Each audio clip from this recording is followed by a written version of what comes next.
Hi guys! Ayan, after sa 1 year guys, na nagrinta dito sa bahay ko, ay napakadumi.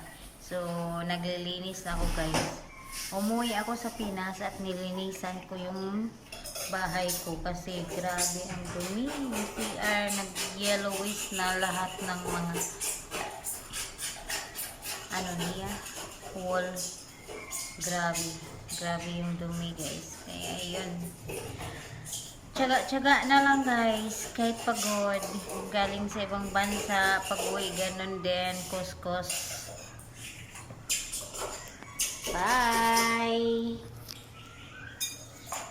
Thank you for watching, and don't forget to like, subscribe, and click the buttons below so you can update all my video. Bye bye! Love you all!